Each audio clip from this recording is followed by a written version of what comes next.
একটা অনুষ্ঠান পরিচালনা করছেন, যে এই অনুষ্ঠানের একটা বিজ্ঞাপন এবং উপস্থাপনের জন্য 20 মিনিট সময় নিয়েছে।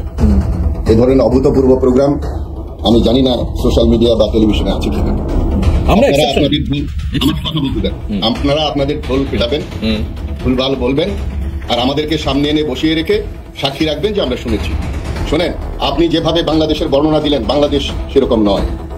একটা দেশ, আপনার মনে হলো যে আপনার কথা শুনলে কেউ মনে করবে যে একেবারে যুদ্ধ প্রায় অবস্থায় বাংলাদেশ আছে। বাংলাদেশে বর্তমানে বিপিএল চলছে, ক্রিকেট খেলা চলছে, বড় বড় কনসার্ট হচ্ছে স্টেডিয়ামে, একেবারে শান্ত অবস্থায় আছে। হ্যাঁ, তবে কালকে একটা অনুষ্ঠান হয়েছে যেখানে দিল্লি না ঢাকা ঢাকা স্লোগান দিয়েছে। এই স্লোগান আমি অস্বীকার করব না। এই স্লোগান দিয়ে আপনারা ভারত সরকার এর কিছু অংশ এবং ভারত এর কিছু আপনাদের মতো মিডিয়া এটাকে বাধ্য করেছে এগুলো বলতে। আপনি বললেন এখন তো আর দালাল নাই, আওয়ামী লীগ নাই। কে বলেছে আপনাকে? এই যে এখানে সমরনীতিবিদরা আছেন, একটা যুদ্ধ যখন শেষ হয়ে যায় সেখানে মাইন পাতা থাকে, বুবি ট্র্যাপ থাকে, অনেক কিছুই থাকে। একটা বিপ্লবের পরে একেবারে সবকিছু নিশ্চিহ্ন করা যায় না। আপনারা যত ভীতু মনে করেন বাংলাদেশের মানুষ তত ভীতু নয়। আপনারা দেশ স্বাধীন করেছেন কলমের কালি দিয়ে, আমরা দেশ স্বাধীন করেছি রক্ত দিয়ে। 24-এ আমরা রক্ত দিয়েছি, 71-এ রক্ত দিয়েছি। বাংলাদেশের আপনাদের সেনাবাহিনীকে ট্রেনিং দেওয়ার জন্য আমি তো ছুড়ে দিলাম, ভেঙে দিলাম আপনার আপনাদের থেকে আপনাদের বাংলাদেশিদের ট্রেনিং দেওয়ার জন্য পাকিস্তান থেকে সেনাবাহিনী আসছে, পাকিস্তান থেকে জাহাজ আসছে, এগুলো কি সত্যি? শোনেন, আপনার মাথা ব্যথা কেন? ভারতের একটা অংশ এই কথা বলেন। আপনারা কয়েকটা মিডিয়া আমাদের 100% আমাদের 100% মাথা ব্যথা, তার কারণ পাকিস্তান আমাদের ঘোষিত শত্রু। আমাদের বিষয়টা নিয়ে এটা একটা আভ্যন্তরীণ বিষয়। আপনাকে অনেক ধন্যবাদ এবং আপনার যারা দর্শক আছে সবাইকে ধন্যবাদ। আমি আমিন আহমেদ সাহেবের যে বক্তব্যটা শুনলাম, আমার কাছে পুরো বক্তব্যটা রীতিমতো বিস্ময়ের। কারণ তার বক্তব্যের পুরো জায়গাটা জুড়ে ছিল মিথ্যা ইনফরমেশন, মিথ্যাচার এবং হচ্ছে ফেসিজম। কিভাবে একটি প্রোগ্রামে তিনি এসেছেন, সেই প্রোগ্রামের হোস্ট কি কথা বলবেন না বলবেন, তিনি কতক্ষণ সময় নেবেন না নেবেন, এইটাকে নির্ধারণ করে দিতে চাচ্ছেন একজন প্রোগ্রামের গেস্ট। একটা প্রোগ্রামে হোস্ট কথা বলবেন, তিনি সূচনা বক্তব্য দিবেন, পরিচয় করিয়ে দিবেন, এটাই নিয়ম। তিনি 20 মিনিট নেন না 5 মিনিট নেন, এটা কিন্তু একজন গেস্ট বলতে পারেন না। এটা একটা রীতি না, এটা কাঠামো না। অর্থাৎ ঠিক যে ফেসিস্ট যে আচরণ, অর্থাৎ আমি যেভাবে ভাবি আমি ডিকটেট করব অন্য দেশের একটি মিডিয়া কিভাবে চলবে না চলবে, নাম্বার 1। নাম্বার 2 হচ্ছে যে ভদ্রলোক কথা বলছেন, তিনি একটি রাজনৈতিক দলের অংশীদার ছিলেন। আমি জানি না যে তাদের ভাগ হয়ে যাওয়ার পরে এখন তিনি কোন ভাগে আছেন। সেটা হচ্ছে গণ অধিকার পরিষদ নামে একটি দলে তিনি ছিলেন লাস্ট পর্যন্ত আমি জানি।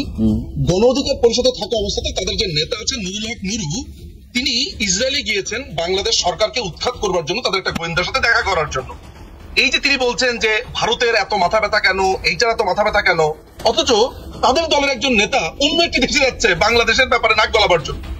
কি ভয়ঙ্কর রকমের কন্ট্রাডিকশন, কি ভয়ঙ্কর রকমের ভিন্ন মত একই জায়গাতে বসে দান্দিক কথাবার্তা, যেটা আমাকে বিস্মিত করেছে। বাংলাদেশের অসংখ্য কোটি কোটি মানুষ কথা বলছে ফিলিস্তিন নিয়ে, আমেরিকা নিয়ে, ইসরায়েল নিয়ে, তাতে কোন রকমের কোনো সমস্যা হচ্ছে না। কিন্তু ভারত যখন বাংলাদেশ নিয়ে কথা বলবে তখন খুবই সমস্যা হয়ে যাচ্ছে বাংলাদেশিদের। কেন? কারণ ভারতের মানুষরা মৌলবাদ নিয়ে চিন্তিত। বাংলাদেশ যে একটি মৌলবাদী রাষ্ট্র হয়ে গেছে, পূর্ব পাকিস্তান হয়ে গেছে, এটা নিয়ে ভারতের যে যৌক্তিক চিন্তা, সেটা নিয়ে বাংলাদেশের মানুষ খুবই বিরক্ত। সবাই না, কিছু অংশ যারা এই জামাত শিবির পাকিস্তানের রাজনীতি যারা করে তাদের জন্য। আচ্ছা, এরপরে এখানে বলা হচ্ছে যে বাংলাদেশের অবস্থা স্বাভাবিক, সেটা একটা উদাহরণ দিয়ে বলা হচ্ছে। বড় বড় কনসার্ট হচ্ছে, যুদ্ধপ্রায় অবস্থা কথা ঠিক না। বড় বড় কনসার্ট কারা করছে? যখন মুক্তিযুদ্ধ চলছিল তখন পাকিস্তানের পত্রিকা জুড়ে বারবার বলা হচ্ছিল যে এখন ভারতকে আক্রমণ করা হয়েছে, ভারতের এতগুলো বিমান ভূপাতিত করা হয়েছে, আমরা প্রায় জয়ের দ্বার প্রান্তে। অর্থাৎ পরিস্থিতিকে স্বাভাবিক দেখাবার জন্য বেশি বেশি করে তখন কনসার্ট হতো। তারপরে আপনার যারা রাজাকার টিচাররা ছিল তারা বক্তৃতা দিত, তারা ইউনাইটেড নেশনসে গেছে, নানান ধরনের ঘটনা। অর্থাৎ এই ধরনের অবস্থাতে পরিস্থিতি স্বাভাবিক, এইটা দেখাবার একটা প্রবণতা থাকে। এইবার আমি আসি হচ্ছে দিল্লি না ঢাকা। দেখুন, আপনারা যেই জায়গাতে আমার কাছে মনে হয় ভুল করছেন বা ভুল অ্যাসেসমেন্ট হচ্ছে, আপনারা বারবার বলছেন কেন এই ডাকটা আসছে, এই ডাকটা আসছে। আপনারা কি এটা লক্ষ্য করছেন না যে কারা আজকে বাংলাদেশ দখল করেছে? জামাত শিবির পরিষ্কার ভাবে বলছে যে 158 জন সমন্বয়কের মধ্যে 108 জনই আমাদের। অর্থাৎ মুক্তিযুদ্ধের সময় যে পরাজয় হয়েছিল এই পাকিস্তানি রাজাকার আল বদর, আল শামস, শাহিন ফৌজদের, এই শিবির জামাতদের, তারা আজকে ক্ষমতা দখল করেছে নানান প্রক্রিয়াতে। তো তারা তাদের পরাজয়ের প্রতিশোধ নেবে না? তাদের কাছে তো ওই রাগটা থাকবেই যে তাদের পাকিস্তানি পিতাদেরকে এদেশ থেকে বিতাড়িত করা হয়েছিল। স্বাভাবিকভাবে তারা বারবার সেই সময় তারা এই ভাষণটা দিচ্ছিল।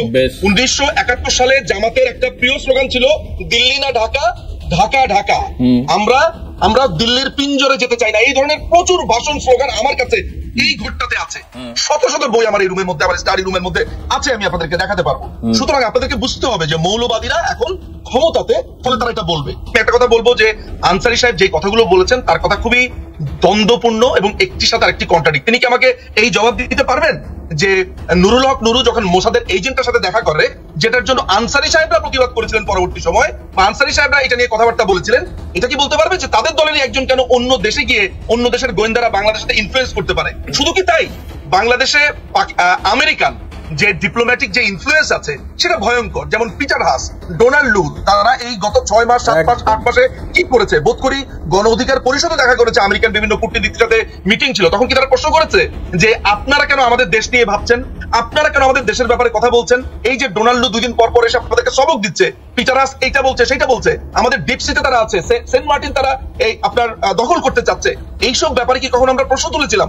তুলিনি। সুতরাং আমেরিকা করলে খুবই ভালো, আর আমেরিকা ছাড়া অন্য কোনো দেশ করলে খুবই খারাপ। আজকে যদি ভারত বলে যে এই সরকার যারা আছে, যে দখলদার অবৈধ ইউনুসের যারা দখল করে আছে, তাদের পক্ষে যদি কথাবার্তা বলে, আমি নিশ্চিত আনসারী সাহেবদের বক্তব্য একেবারে আমি মজুমদার সাহেব, মিস্টার মজুমদার আমি এই আলোচনার মধ্যে চাল নিয়ে এসেছে মেট্রো রেলের কার্ড নিয়ে এসেছে ভারত থেকে। ভারতের চাল খেয়ে হৃষ্টপুষ্ট হয়ে দিল্লি না ঢাকা, কি হাস্যকর কথাবার্তা।